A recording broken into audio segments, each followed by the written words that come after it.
అమర్నాథ్ గారు, ఒక final conclusion, ప్రజలకు దీన్ని వివరించే ప్రయత్నం ఏమైనా జరుగుతుందా? అండ్ ఇలాంటి అనవసరమైన ఇష్యూస్ తెర మీదకి వచ్చినప్పుడు కూడా మళ్ళీ ప్రజలకి దాని మీద క్లారిటీ ఇవ్వాల్సిన పరిస్థితి ఉంటుంది, పార్టీ పరంగా కానీ ప్రభుత్వ పరంగా కానీ. సో ఎటువంటి అడుగులు వేసే పరిస్థితి ఉంటుంది మీకు భవిష్యత్తులో కూడా దీన్ని? ఇప్పుడు ఈ విషయం మొత్తాన్ని కూడా రెండు కోణాలలో మనము ప్రజలకు ఎక్స్ప్లెయిన్ చేయాల్సిన అక్కడ ఉందండి.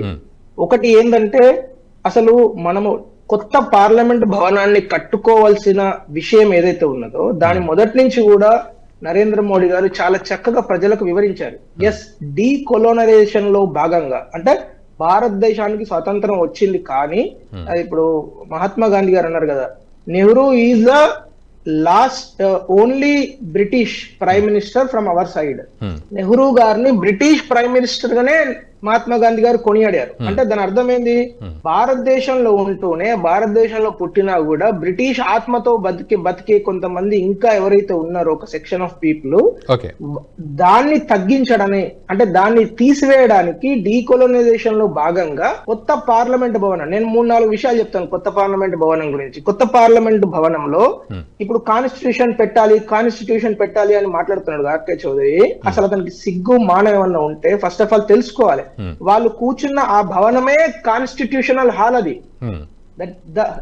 Essentially the whole purpose of that hall is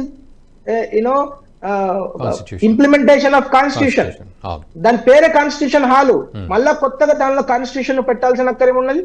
రెండోది, ఇంకొక ఇంపార్టెంట్ విషయం, ఆ భవనంలోకి 3 ద్వారాలు ఉంటాయి. ఒకటి శక్తి మార్గము, 2 జ్ఞాన మార్గము, 3వది కర్మ మార్గం. కర్మ ద్వారం, శక్తి ద్వారం అని, జ్ఞాన ద్వారం అని 3 ద్వారాలను పెట్టారు. అంటే దాని అర్థం ఏంటండి, భారతీయ ఆత్మ, భారత జాతి, మన ఋషులు, ఇందాక మురళీ సారు, శివప్రసాద్ గారు చాలా చక్కగా వివరించారు.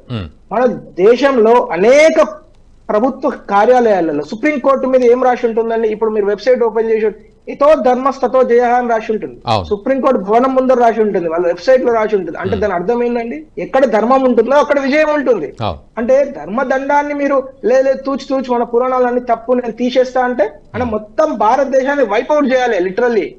బికాజ్ ఏదో కొంతమంది చెప్తారు, you can bring me out of my village but you cannot bring my village out of me అని చెప్తారు కదా. అట్లా you can bring us out of this country but this country is within our minds and DNA.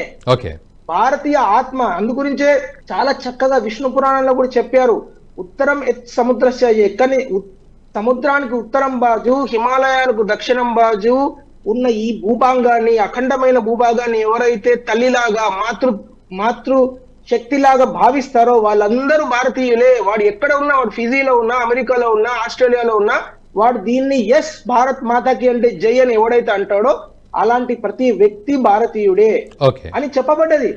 అది మనం నమ్ముతాం.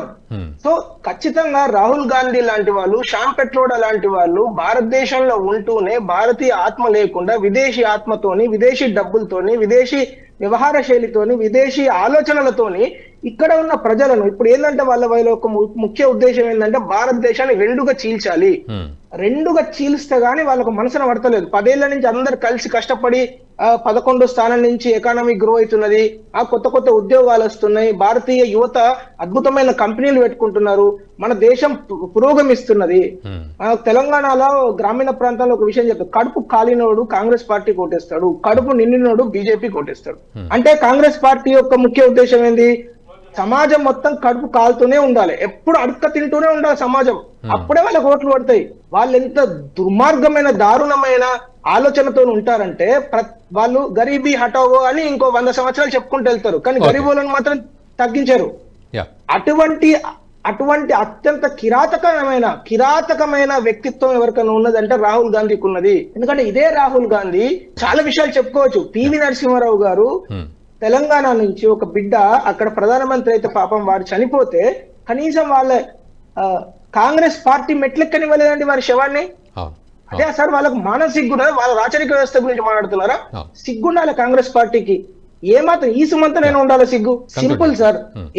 Just to conclude, decolonisation లో భాగంగా భారతదేశము ఆత్మనిర్భరంగా, ఎందుకంటే ఈ జాతి గొప్పతనాన్ని తెలిపే ప్రతి విషయం కూడా సింబాలిక్ గా చెప్పుకోవాలి.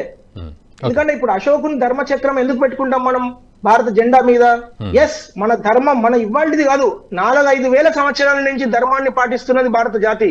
ఇవాళ కొత్తగా ఎవడో వచ్చి ఒక బుక్ రాయంగానే అందరూ ధర్మాన్ని పాటించడం ఇప్పుడే స్టార్ట్ చేశారా ఏంది? ఓకే, అట్లా కాదు కదా. ఇప్పుడు మురళి సార్ ఇందాక చక్కగా చెప్పారు, అనేక వేల సంవత్సరాల నుంచి పాటిస్తున్న ఏదైతే ధర్మం ఉన్నదో సనాతన ధర్మము, ఆ సనాతన ధర్మం యొక్క ఒక ఎక్స్టెన్షనే రాజ్యాంగము. అది మనం చెప్పలేదు సార్, డాక్టర్ బాబాసాహెబ్ అంబేద్కర్ చెప్పారు. Exactly sir, exactly.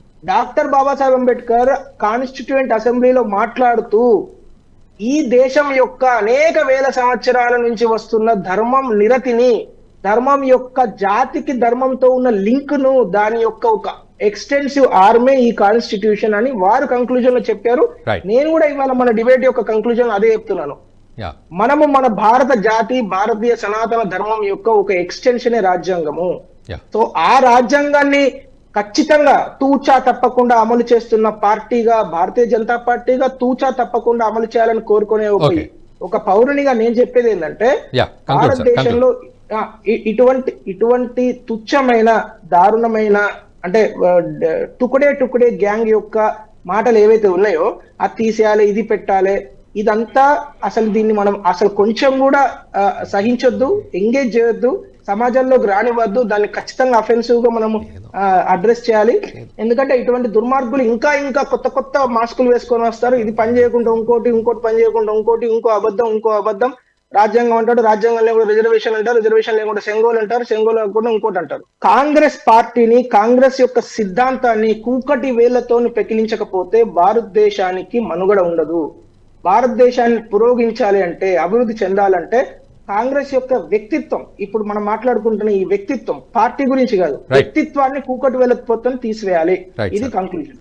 ఈ వీడియో మీకు నచ్చినట్టయితే లైక్ చేయండి, 10 మందికి షేర్ చేయండి. అలాగే కామెంట్ల రూపంలో మీ అభిప్రాయాలను మాతో పంచుకోండి. Nationalist hub group of channels ను సబ్స్క్రైబ్ చేసుకుని తెలుగునాట జాతీయవాద జర్నలిజాన్ని ప్రోత్సహించండి. ఈ వీడియో కింద ఉన్న బెల్ ఐకాన్ పై క్లిక్ చేయడం మర్చిపోవద్దు.